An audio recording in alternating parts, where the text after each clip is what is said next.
What you doing? Hey, just finishing this claim to get Dave back on the road. Nice. I wonder what Dave's doing.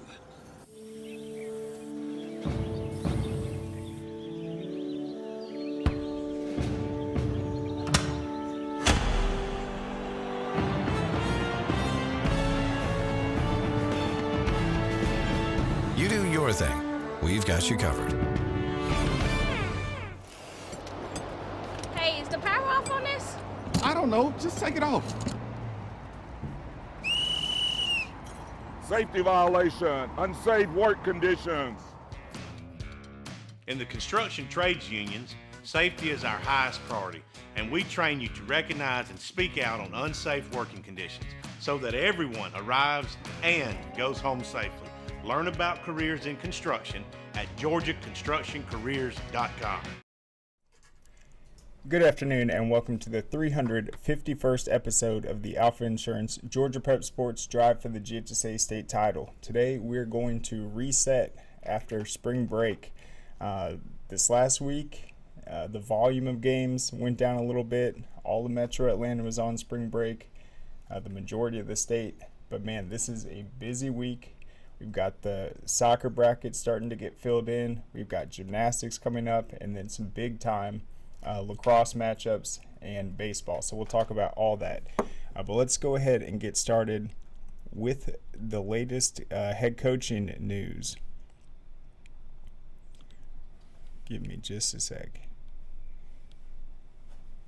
All right, so Savannah Country Day names its head coach, and then Spalding, according to the reports, is very close to filling theirs.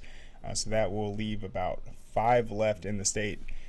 But Savannah Country Day hired a football coach Monday, while Spalding is expected to approve one on Tuesday, which would add up the 67 offseason hires with 4 jobs still open in Georgia.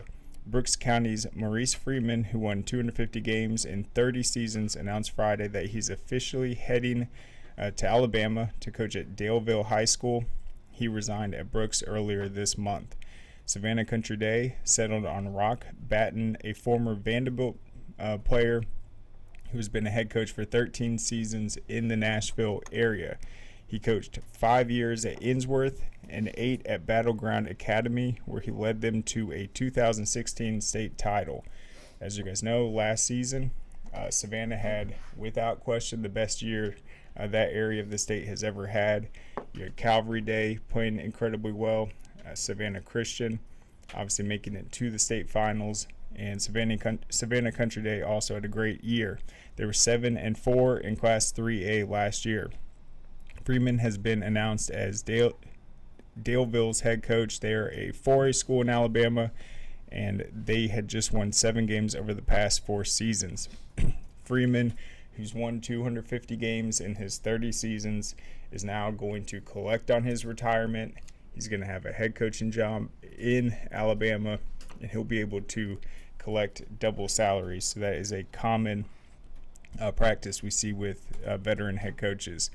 They either go out of state or sometimes they'll take a private school job, but it looks like he's going to go from Class A Division I in Georgia up to a 4A school and try to bring them to another state title after they won one in 2016. Coach Freeman, while at Brooks County, won state titles in 1994 and 2021, and Brooks County and is 3rd among active coaches in total victories. Spalding, coming off its first region title in 20 years, will have a new coach Tuesday evening pending board approval. The candidate has not been announced publicly, but is expected to be a current head coach. So that's interesting. Thing I said about Spalding, I thought they should have immediately named an interim coach after that situation developed, but looks like they've been trying to really find a good replacement. They're coming off, as they said, their first region title in 20 years, where they actually beat state champion Perry for the region crown, sending them on the road for the playoffs. Spalding was 12-1 last season in 4A under Coach Kearney. Below are the 71 openings and 67 hires this offseason. So real quick, the ones that remain open, you got Heritage Conyers, Josie High School, Lanier County, which I think that one should be pretty settled. We talked to Kurt Williams on the show. He went over to Macon County, and that was a situation where he was at Macon County, went over to Lanier County, a school that was struggling, got them back to winning ways, and then left and went back to Macon. So I feel like things will be in place there, and that should come soon as well. And then the final one is Winder Forest, replacing Coach Jeb Stewart. So yeah, they are filling in. Obviously, we got spring coming up in just about a month, but that is the news today. Savannah Country Day and Spalding set to announce tomorrow. All right, so let's get into gymnastics, because that's going to be the first spring sport that is going to crown their state champions. And going back to last year, there was a great story that was highlighting the rise of girls gymnastics in Georgia. And in the last decade, they've seen a 40% increase in programs. There's a lot of talk about programs in terms of expenses. Obviously, to have a gymnastics program, you have to have training facilities. It's not like a sport like soccer or even softball, where obviously you have to have a field, but it does take a lot of resources to have a gymnastics program, and it has blown up. So North Oconee is a team this year. We'll get into it. They've had an outstanding season. They actually hosted their first ever meet because they have built the facilities to do it. And the funding and support for that project came because they are a 4-time defending state champs. So they have heavily invested in their gymnastics. They're hosting meets now, and they're on an absolute tear this season. The North Oconee girls gymnastic team won its 4th state title last April. Not bad for a program that's been in existence for just about a decade. The team has risen to great heights, propelled by incredible athletes and their head coach, Hillary Sanders. From the looks of the bunch, you would have no idea that the team started with only a handful of gymnasts and an instructor who had never even participated in the sport. So, the way the classes are divided, you have 6A and 7A competing together. Then you have class 4A and 6A. Buford, they defended their title last year, and just to show how good and how competitive North Oconee has become, being able to go toe-to-toe with programs like Buford. Last year, their stud, Marissa Ashton, she ended up winning the all-around and was actually named National Gymnast of the Year by the USA Today. She was the AJC Gymnast of the Year, and she was a 2-time all-around champion. So we'll have a new champion this year, but last year was special because we had the National Gymnast of the Year, and she is now at San Jose State after her incredible career. And the thing about Buford, and you've seen this, I think they've won about 4 or 5 state titles now, they are exceptional on the floor. That is always their strongest. The one event that they've had a little trouble with is the beam, but their scores have been so solid in the bars and in the vault that they've been able to still dominate the sport. But a lot of times, I remember there's one year I was there, they had to do the beams last, and that was their weakest event. And so there was a lot of pressure on them, but they ended up pulling through. And last year, obviously, Ashton, as an all-around gymnast, was out there competing in all 4 events. And in order to do that, the way it works, I believe you have to qualify throughout the season with an 85 score in a single event to get to state. But then to get into the all-around, it's a cumulative thing. So you might not hit 85 on the beam, but if you have, let's say, a 95 on the 4, that cumulative total will be enough to qualify for all around.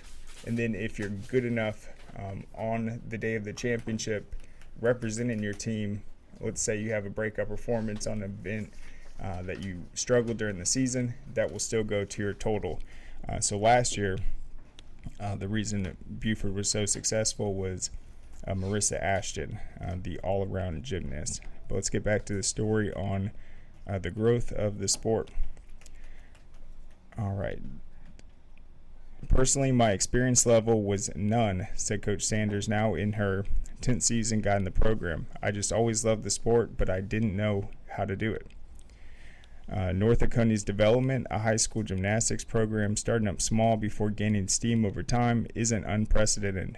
Gymnastics has long been a popular pastime, and many colleges have developed thriving programs. The popularity apparently has caught the high school world by storm. The number of programs in Georgia has grown by almost 40% over the last decade, according to data from the GHSA. In fact, they're sprouting so frequently that many teams have to rely on novice coaches to train their athletes. When Andre Reagan started a team at North Atlanta High School in 2016, he knew very little about the sport. Reagan, North Atlanta's AD, had no other candidates to coach, so he took the reins. If you coach one sport, and if you can commit to learning, you can adapt and learn a new sport, Reagan said.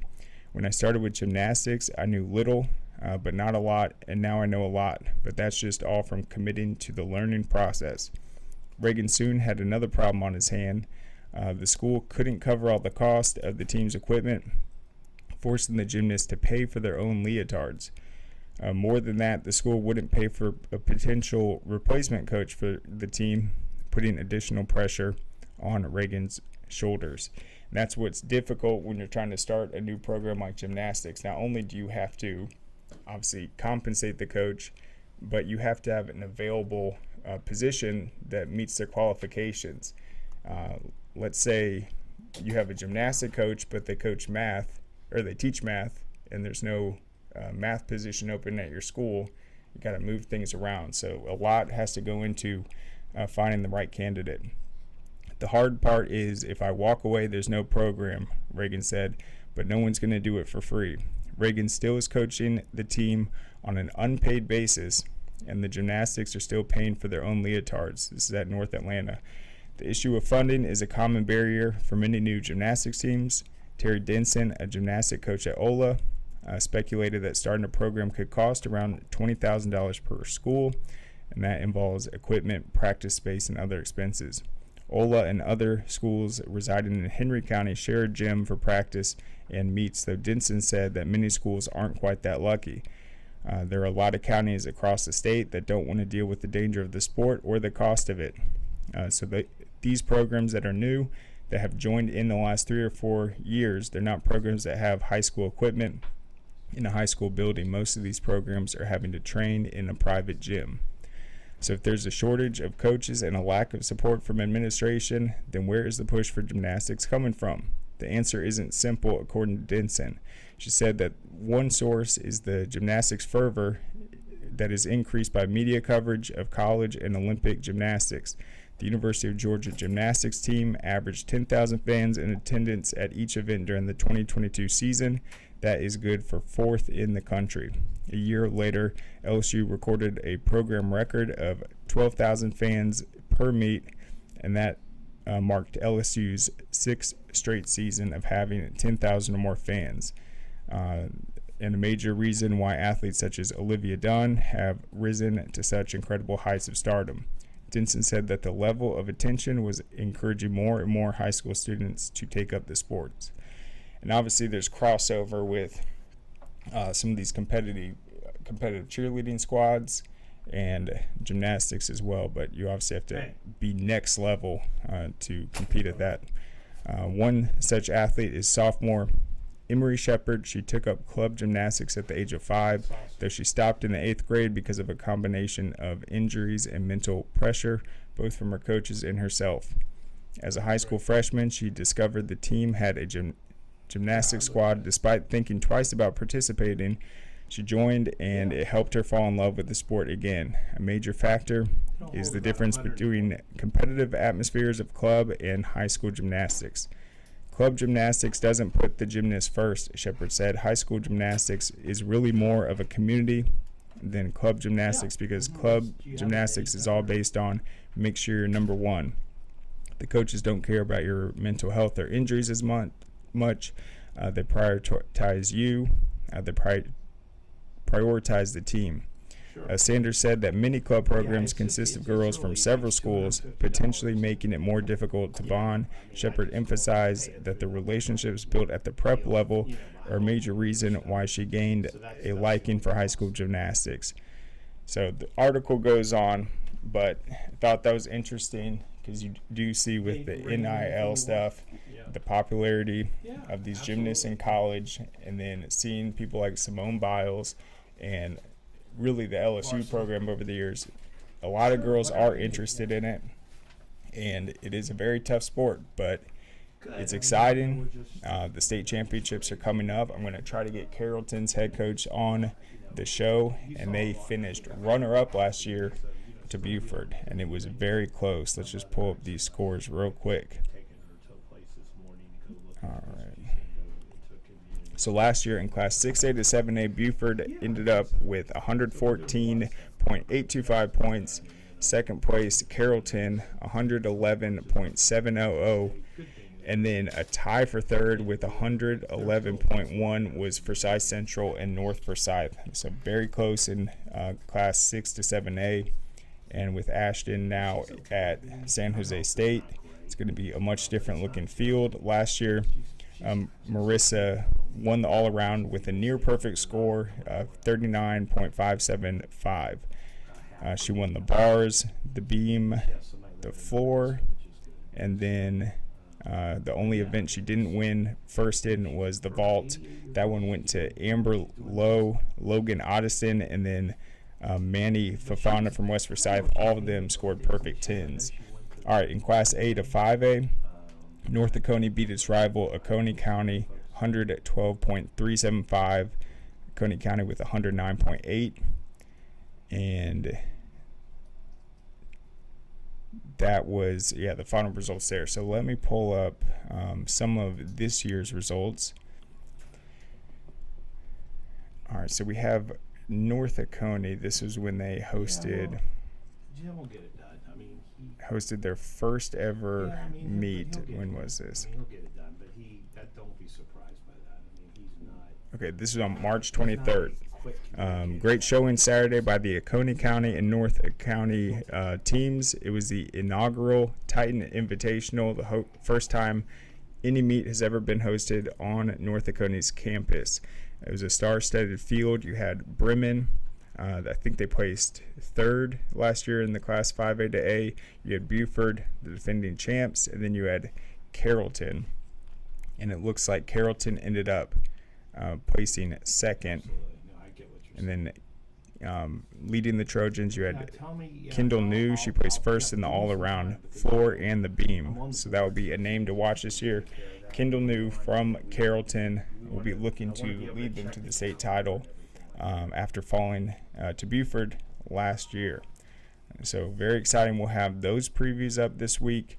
And we'll have the coverage of the state championships coming up. And as we mentioned, I'm going to try to get Carrollton's head coach on either Wednesday or Friday. So stay tuned. We've got gymnastics covered for you. But let's go ahead. We'll stop with gymnastics there. We'll go ahead and thank our sponsors, and we'll be back on the other side. Hey, does it matter if this leaks? It don't matter to me. Can't see it from my house. Illegal use of hands, improper training. GeorgiaConstructionCareers.com has 14 different highly skilled trades with tuition-free training in our certified apprenticeship programs to train you the right way. Find your career at GeorgiaConstructionCareers.com. All right, welcome back. And actually, I do have one more gymnastics-related story. So this is about Bainbridge. They had to take a one-year hiatus. I think it was because they didn't have enough girls to participate, but they have reinstituted their program, and they're actually off to a really strong start this season. They won their initial meet. These are the Gym Cats instead of the Bearcats, and they're led by head coach Brooke Vickers. They scheduled 5 different meets to prepare them for state.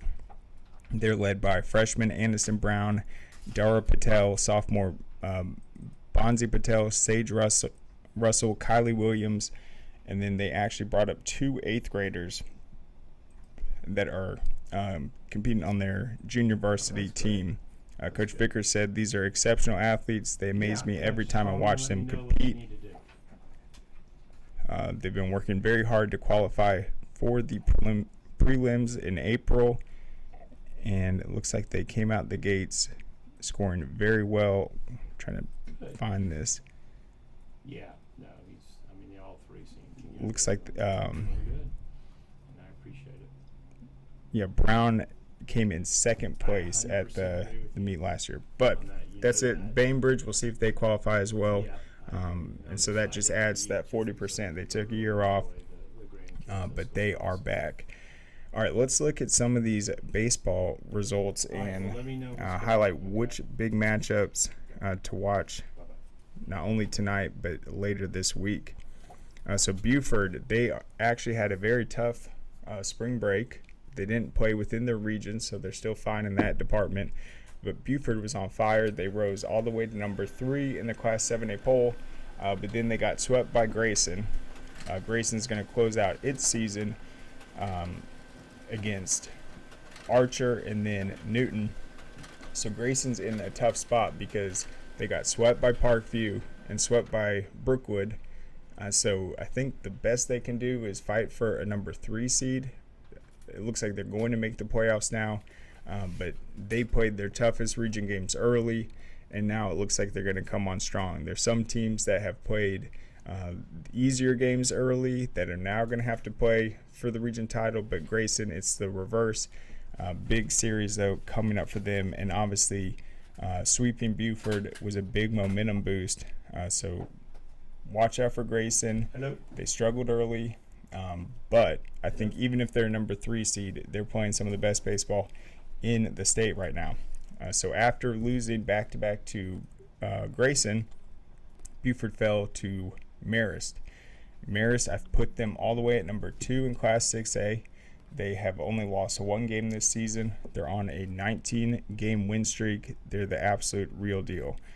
All right, so all 3 of those losses for Buford, though, they did come on the road, and now they're going to play 7 games in the next 10 days.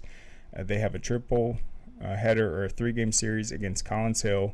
They're going to play 1 game against Mount Perrin, the number 2 ranked team in Class 2A.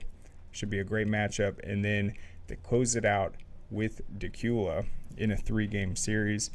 As we mentioned, they do remain 9-0 in Area 8. But Buford's going to have to handle business and bounce back from 3 straight road losses to a surging Grayson team and an outstanding Marist team.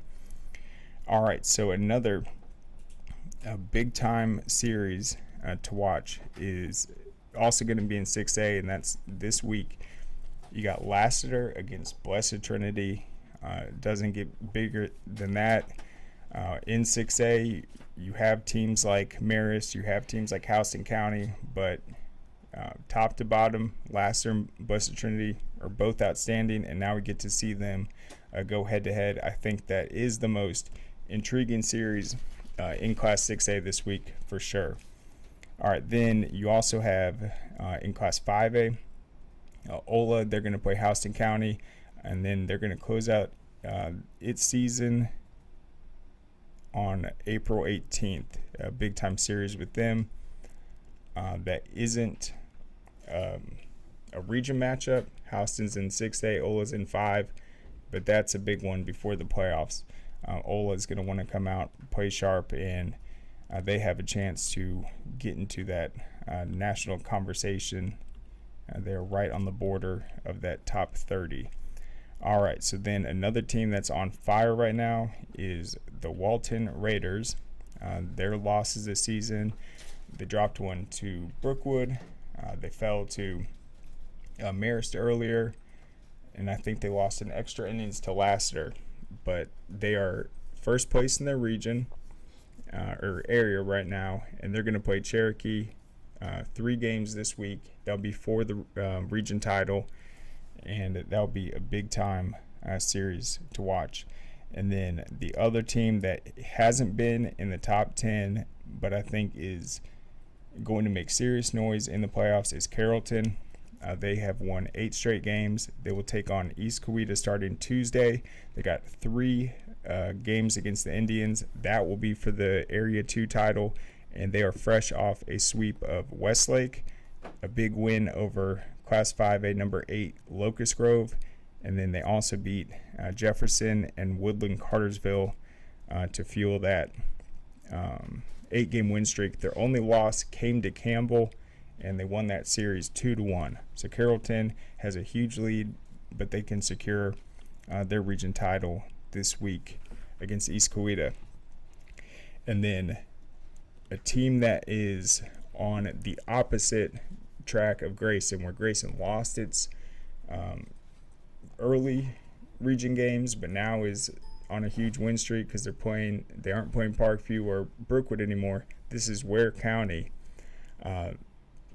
They started off hot in the region, but now they're playing the heavyweights, and they're actually winning the games, and they have moved into first place in Area 1 in Class 5A, and that comes after a big series win against Greenbrier 2-1.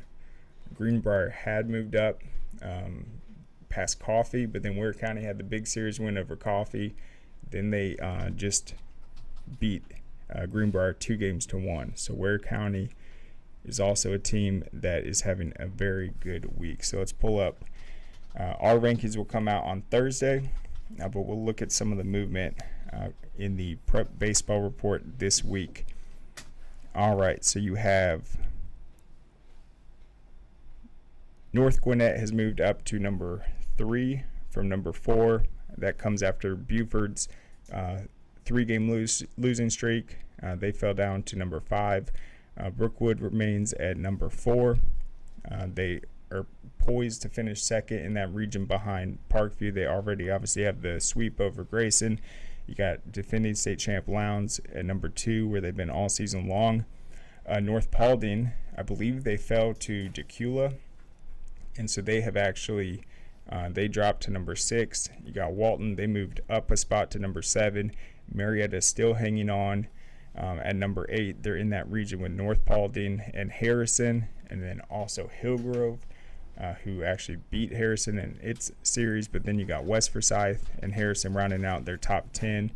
The teams on the edge, you got Carrollton, who can close it out against East Coweta. They're also on the edge. And then Collins Hill, and they're going to play Buford this week in Area 8. So lots of action in 7A after spring break. In Class 6A, Marist has moved up to number 1. They're 18-1 overall. They're on a 17-game win streak. They just beat Buford, and they're playing on absolute fire. Houston County dropped down to number 2, and one of their losses was to Houston, Tennessee, and that was a big loss. They lost, I think it was 15-1. They turned around after that, beat Cartersville, snapping their 10-game win streak. But I believe Marist actually beat that Houston team. So the team that Mercy ruled Houston County, Marist beat them. So I think they have earned the number 1 in Class 6A. They're on fire. Tiff County, they're 17-3. They haven't lost in quite a while. I think they're on like a 14-game tear. You got Etowah at number 4.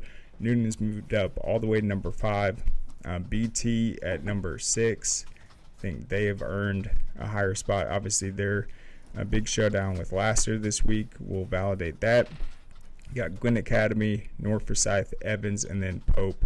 Evans was the one team that entered the poll this week. I'm not sure who dropped out. All right, in Class 5A, you got Cartersville at the top. Villa Rica remains undefeated. They're at number 2. GAC is 18-2 overall. They've won about 15 straight. You got Ola up to number 5, and then Locust Grove moved up to number 7, and then Kell is barely hanging on at number 10. They dropped from 7 to 10 this last week. After their big win over Etowah, they have struggled. I believe they got swept by GAC, who's up at number 2. Class 4A, Stars Mill is number 1. I mentioned last week, based off strength of schedule and record, 15-1. They are calculated as the number one team in the entire state, regardless of classification. That's how tough their region is. That's how tough their schedule's been, and that is how well the Panthers are playing. You got Cherokee Bluff at 2, North Hall at number 3. Those are both Area 8 teams.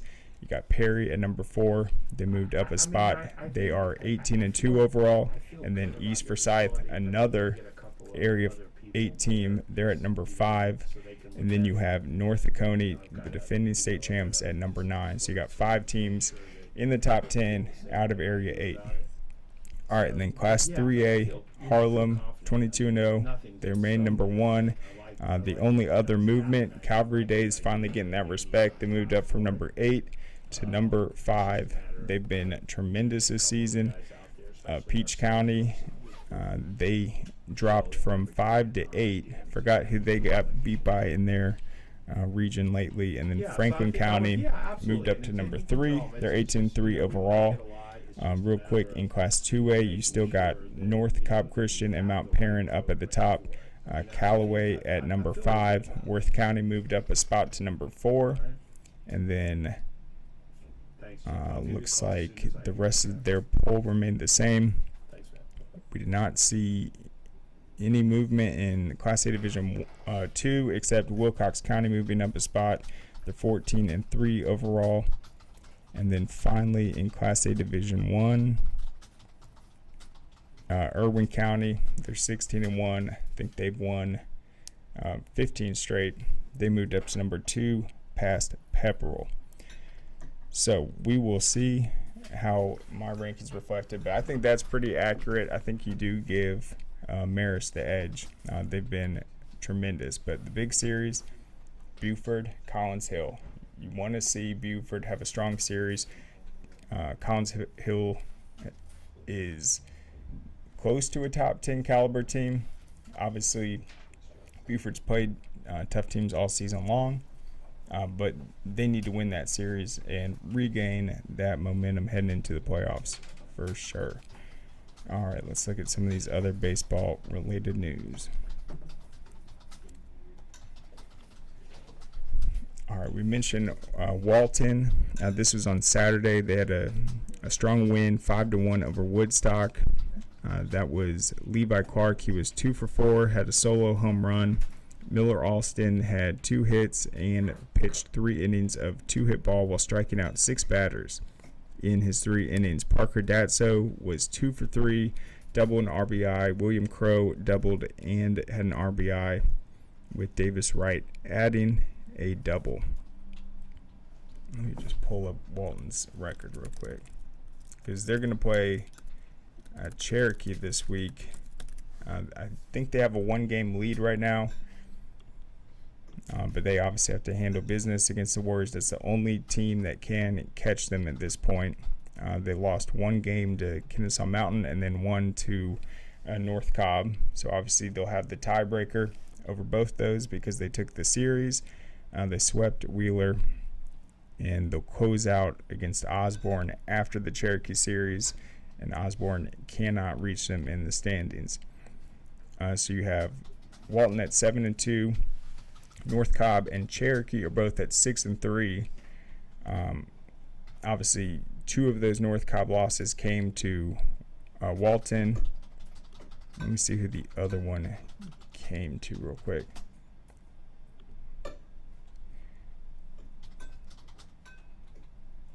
All right, so North Cobb has the tiebreaker edge over Cherokee.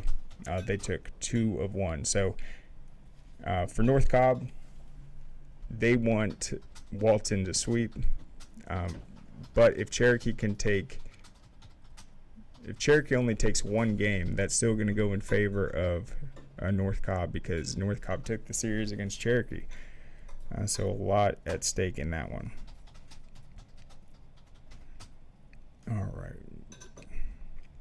And then, let's look at this one real quick. This is out of Gwinnett County. Mentioned North Paulding dropping in the poll. They fell to Decula. That is a team that started the season in the top 10, has been out.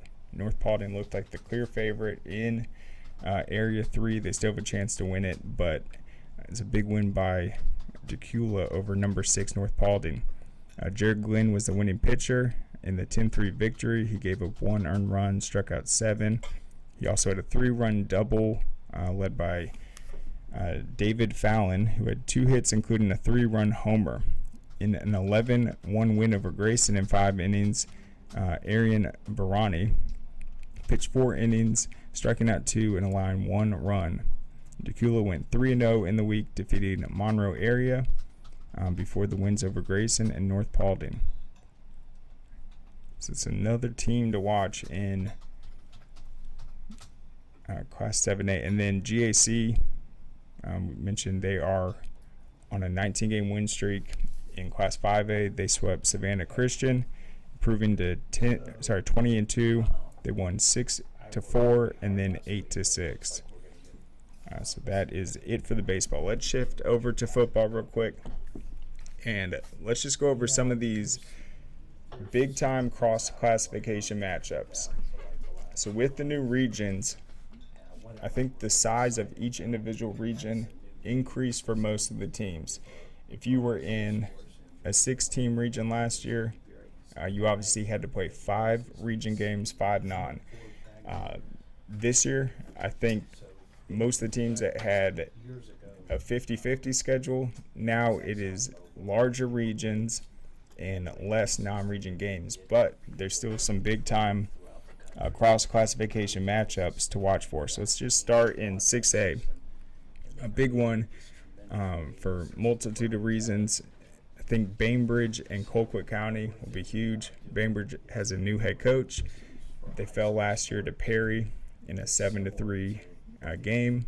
These teams have played early in their seasons. I think the last 2 or 3 seasons, it's always been a close matchup, and that's been one of Bainbridge's only losses. Last year, when Bainbridge squared off with Perry, they had no losses within Class 4A. Their only losses were to Colquitt County and Douglas County. All right, and you got Camden County and Brunswick early on in the season. That should be a very interesting one. And then, let's see, you got Valdosta and Mundy's Mill. That'll be week 2. Mundy's Mill has a new head coach. We will see who wins that one. All right, in class, also in Class 6A, hopefully I didn't say 7A earlier. Obviously, you got Carrollton and Rome on August 30th. That will be a massive one. You got Westlake and Mays starting off a game. Both those teams will have new head coaches. Obviously, Douglas County and Cedar Grove in the Corky Cal Classic, and then East Coweta and Sandy Creek. Always a good matchup right there. Some other cross-classification. Let's see real quick. All right, you got Archer and Seconder week 2. Archer's lost a lot of its star power to transfers. They had a bounce back season last year, but I think Seconder is a team that is going to be much more competitive in year 3. Got, let's see. There's a couple more ahead. Okay, this one on September 6th. It's going to be huge. You have North Cobb at Cass. That was a game that Coach Gates at Cass wanted to put on his schedule. He's confident in his program. He's got one of the hottest quarterbacks in the state right now with Brody McQuarter, and that is where Coach Gates used to coach. He is a McEachern alum, used to coach at North Cobb, used to coach at Cal High School. Now he's leading Cass. That'll be a big one to watch for sure. Then let's get a couple more.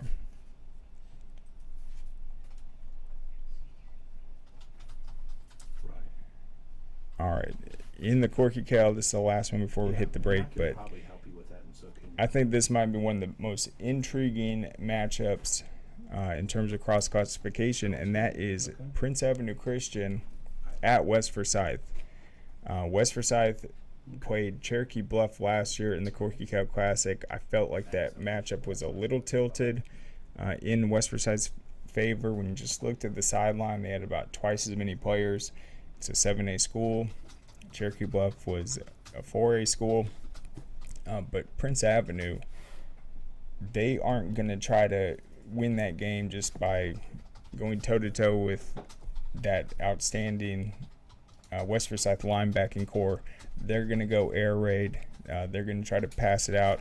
We saw Prince Ave's upcoming freshman quarterback lead the freshman team to a victory in the Georgia League Classic.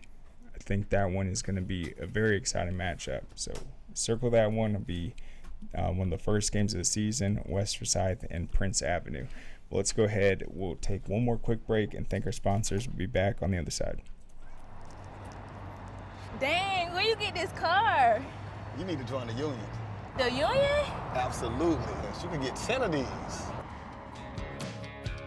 Union construction workers earn the highest wages with the best benefits and the most protection in the construction industry. Find your career in construction. Go to GeorgiaConstructionCareers.com and start your future today.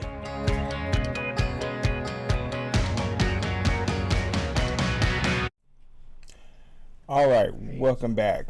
So today is a special day. Not only is it the eclipse, which I think that's going to happen in about an hour, but it is the 50th anniversary of Hank Aaron's famous home run that happened in 1974. And in terms of just a historic event, I think it was probably the most exciting, special American sports event that has ever taken place. Hank Aaron breaking the home run record. That's something that no other factors went into it besides just his talent and his consistency. It's a record that stood for many, many years. It's longevity. It's everything goes into it. And so I actually have, this was written in 2015 by my dad, and it is his firsthand story of being on the field for this and then how he was able to meet him at home plate. I think it's worth a read. He didn't write a lot, but this is just phenomenal, and it is worth looking back on it to celebrate the 50 years. All right, so in 1974, when I was 22 years old, I was working for $95 a week at WSPB, which was an Atlanta Braves affiliated AM radio station in Sarasota, Florida. Fresh out of Northwestern University, I was the news director at the station, and my main bread and butter was to handle updates during the morning and afternoon drive times. Sarasota in 1974 was a city of 46,000 people, the 73rd largest market in the country, and the 6th largest in Florida according to the Arbitron ratings. To supplement my meager salary, I was a bartender at Big Daddy's on St. Armand Circle and a sailing instructor at nearby Lido Beach. I was a big sports fan and had been closely monitoring Hank Aaron's home run totals since I was a kid playing in the sandlot adjacent to the Foundry and Machine Company in Batavia, Illinois. Hitting tennis balls above the second-story windows became our passion for our home run derbies. Between Steven Peterson, Pete Moss, Greg Bradley, John Clark, Jim Friedland, and the Hubbard twins, Dan and Don, the Myers brothers, Stan and Steve, Greg Willard, and myself. Twisting our right foot a couple times and digging our heels in the dirt, rotating our fingers continually on the barrel of the bat, we mimicked the great home run hitters of our generation. Aaron of the Milwaukee Braves and Ernie Banks of the Chicago Cubs. The end of the 1962 season, when I was 11 years old, found Banks with an edge over Aaron in career home runs. He was at 335 and Hank Aaron was at 298. That was in 1962. Aaron and Banks weren't our home run idols, but in our wildest imagination, we couldn't fathom either one, or anyone else for that matter, ever approaching the unreachable record of 714 set by Babe Ruth on May 25th, 1935. Who could ever top that mark? You would have to hit 35 home runs a year for 20 years, and you'd still be 14 short. How many players last 20 years in the majors, let alone hit 35 home runs in each of those years? It was impossible. It would never happen, so we thought. Banks retired during the 1971 season with 512 home runs, while Aaron kept hammering home run after home run, no doubt helped by the altitude of Atlanta's Fulton County Stadium, which was at more than 1,000 feet above sea level. It was the highest park in the major leagues at the time. Although near 40 years old, Aaron was enjoying a very productive stretch of his career, and in the 1973 season, he finished with 40 home runs, putting him at 713 for his career. He was one swing away from the unthinkable, and that's all it took. Aaron equaled Ruth's record on opening day, April 4th, 1974 in Cincinnati, hitting a homer off a 3-1 pitch from Reds' Jack Billingham. The Braves then wanted to rest Aaron so he could break the record at home. However, Baseball Commissioner Bowie Kahn had other ideas and required the Braves to play Aaron at least once in their 3-game set in Cincinnati. Hank played the series finale going 0 for 3, so the stage was set for him to break Bruce's record in Atlanta the next day, Monday, the 8th of April, against the LA Dodgers. I desperately felt the urge and need to be in Atlanta at the stadium for the record breaker. I had a couple of issues, though. My boss at the station, Cliff Lanson, told me I would be fired if I was not back in time for my shift on Tuesday. But that was only one of my problems. It was expected to be cold and rainy in Atlanta, and there was talk that the game would be postponed. Finally, even if I made it to Fulton County Stadium and the weather was perfect, I would still need the 40-year-old Aaron to hit the big one on that day. Back in the early 70s, there were 2 airlines that flew puddle jumpers from the Sarasota-Bradenton Airport to Atlanta. They were called National and Eastern, neither of which exist today. Eastern had a flight that could get me into Atlanta in time for the Monday game after my afternoon drive time shift, and it also had an early bird special at 5 a.m. on Tuesday morning that could get me back in time for the morning drive. The game was so big that NBC Sports carried it live nationally, which was unheard of in those days. The legendary Kurt Gowdy was at the mic. An extra press box had been constructed along the right field line to help seat more than 300 reporters. The photographers were located on the first base side because Hank was a right-handed pole hitter, and if he was going to hit it, chances were it would be to left center or left field. Many of the riders were high up in the press box behind home plate. I had a last-minute credential, which left me one place where I could stand, and that was in the third base photographer's well. Before the game started, as I got into the stadium, I made it a practice to introduce myself to a bunch of people around home plate. I brought my own tape recorder and did interviews with Hank's parents, Herbert and Estella, his first manager, Charlie Grimm, Braves chairman Bill Bartholomew, entertainers Sammy Davis Jr. and Pearl Bailey, as well as Aaron himself. He told me, "I just want to thank all my friends for being here. I'm just hoping this thing will get over with tonight." I recorded my own rudimentary play-by-play as the game was going on. Hank came up in the second inning, and I watched Dodgers Al Downing throw 5 pitches, drawing a base on balls. Aaron came up for the second time in the 4th inning. There was 1-on-1, a 1-0 count. The crowd of 53,000 was on its feet cheering, and then the pitch was released by Al Downing. The bat was swung by Hank Aaron, and the stillness of the cool night was shattered by a cracking explosion that reversed the field and launched the ball over left center field for home run number 715. Hank Aaron had become baseball's all-time home run king. Feeling the magnitude of the moment, I ran out onto the field without thinking and met Aaron as he rounded the bases between third and home. I captured history with the recordings from his breathless teammate Tom House. "Here's the ball, Henry, here's the ball," his crying mother, who said, "I knew he'd do it, I knew he'd do it," and an emotionally spent Aaron, "Thank you, thank you, thank you. I just thank God it's all over." Once the official ceremony to honor the accomplishment had taken place, I was standing next to Aaron, still recording as he answered questions. The TV people were yelling at me to get out of the shot because when they cut to Hank, I was right there with him. Shortly after the game resumed, the telephone rang in the dugout. President Richard Nixon wanted to congratulate Aaron on the historic mark, but he was told Aaron could not come to the phone right then because he was playing in the outfield. Between innings, when Aaron was able to return the call, he told the president it was a long struggle, but I finally made it. After the ceremony, the game resumed, and I eventually went back to my hotel. This was in the days before cell phones and social media. I got up the next morning and made my 5 a.m. flight back to Sarasota and morning drive time. When I arrived, there was bedlam.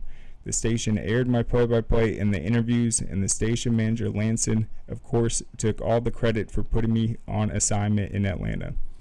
Even better was the reaction I got from people like my sister Candy, who were watching at a local pizzeria, and my Northwestern buddies, who were among the more than 35 million watching it on television.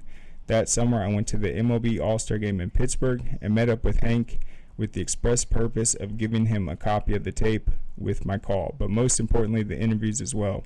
At first, Aaron thought I was seeking an autograph, and he showed little interest in listening. But then the historic moment and unique surroundings came back to him, and he blurted out, "You're the kid with the trench coat and tape recorder." And after listening to the tapes for the first time, he said they should be sent to the Hall of Fame, which is where they are now, 41 years later. I think it's 50 years later now, in return for the tapes. I was given a lifetime pass to Cooperstown and had made the Hall of Fame at age 22. So that is how it went down 50 years ago today. I think, IJ, you were at that game too. I was. IJ was there with his dad. So what a moment 50 years ago. So I wanted to celebrate that back at the old Fulton County Stadium. Man. All right. One sec, guys. All right, so let's get into some other news real quick. All right, so this is awesome. Grayson's Tyler Atkinson. He had 197 tackles last year. He's an absolute beast, and I think he's one of the few high school athletes that has actually capitalized on NIL stuff. I signed with some, I think it's like a nutritional supplement. This is a guy that literally trains like a professional athlete in high school. He's going to be one of the best prospects to ever come through, and what he's doing is what I wanted NIL to be. And here's what I mean. Before the name, image, and likeness thing, let's say you were Trevor Lawrence, you're playing quarterback at Clemson, it would be against the NCAA for him to come back to Cartersville and simply hold a youth camp. He wasn't allowed to do it, which I thought, man, that's too bad, because that's a great opportunity. It's making honest money. It's helping the community. It's not just pay for play and all that other shady stuff. And so Tyler actually hosted his own youth tackling camp over the weekend, something we have not seen done. Obviously, like, professionals will come back and do it, but not a high schooler. So it's truly amazing. He teamed up with the Triple H Tackling Academy and hosted it at Decula Park. The participants were competing in the Gwinnett track and field. Hold up, let me see if there's a story on it.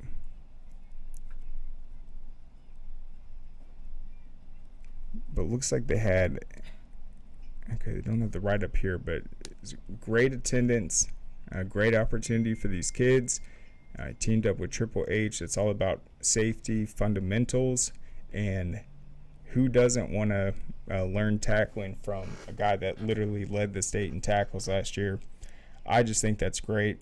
I want to see more kids do it that way. That's a great way to take advantage of the NIL situation, learn how to build the brand, work with other outlets, athletes, and the fact that it's getting media coverage also. I think it's him hitting it out of the park. That's well done by Tyler Atkinson.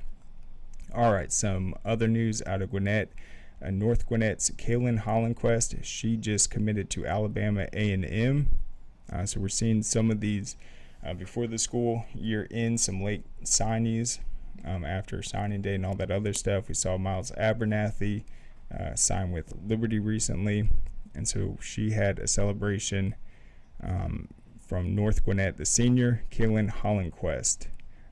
She earned all county and all region this last season. She had 300 kills, 181 digs, 25 aces, and they made it all the way to the Elite Eight. A great season for her. All right, got a couple more. All right, on the soccer field real quick, unbeaten's Buford and Jefferson, this on the girls' side, they squared off this weekend, and it ended up in a 0-0 tie. So this was a battle of unbeatens. Buford was 13-0, Jefferson was 14-0, and they remain unbeaten after the tie. So obviously Jefferson is not in the same classification as them. They're 5A, Buford 7A, but thought that was a fitting way to end that battle of unbeatens. That was goalkeeper Alina Pope. She recorded the shutout for Buford. And then Ella Attaway nearly had the game-winning goal, but she hit it off the post in the waning minutes. Wesleyan also played this weekend during the wider spring break schedule.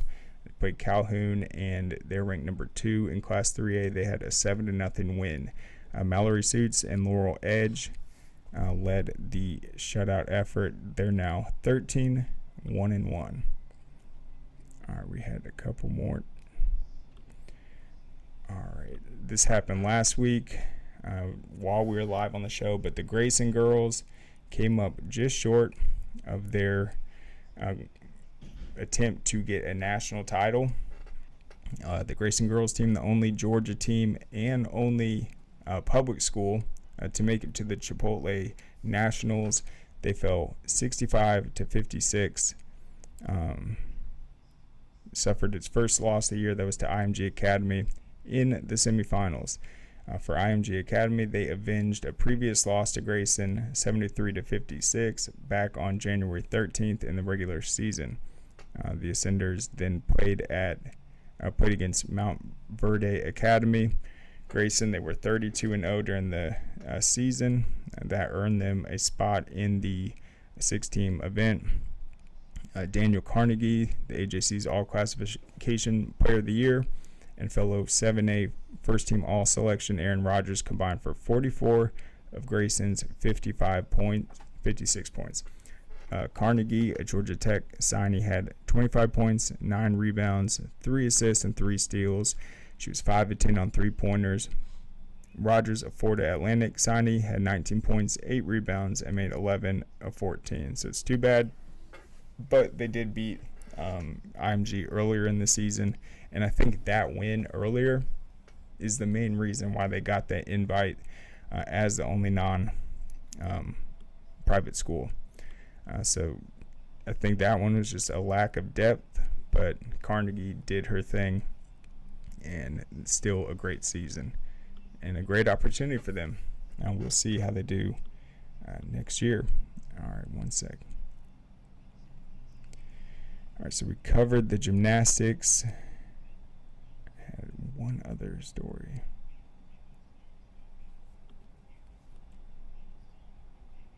Okay, this is a great one to close out on. So the Discovery Boys soccer team, how they went from a 1-win team to Georgia's #1 team in 1 year.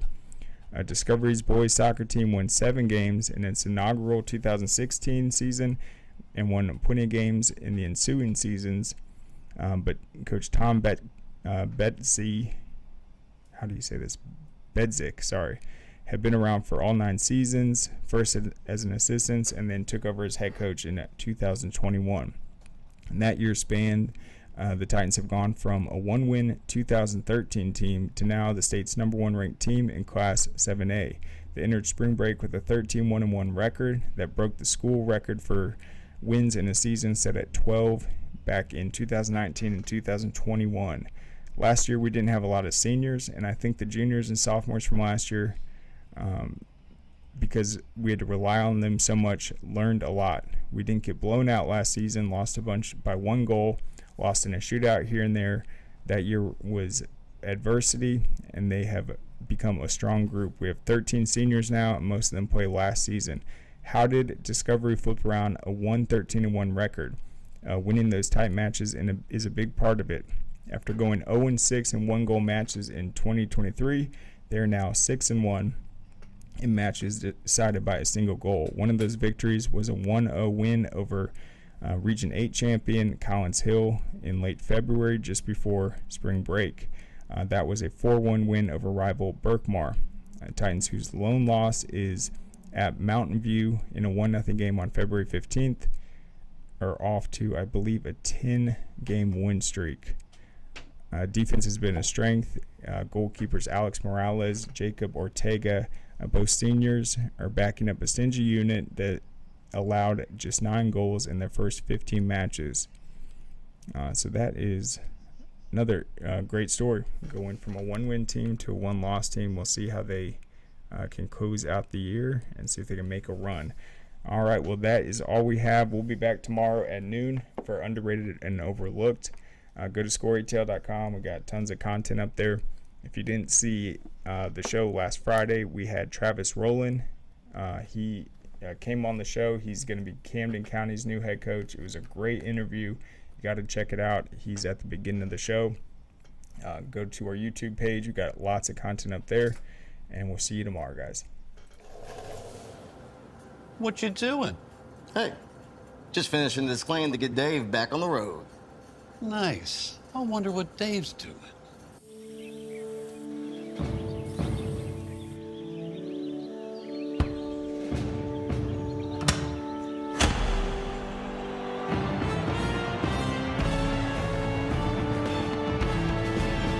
You do your thing. We've got you covered.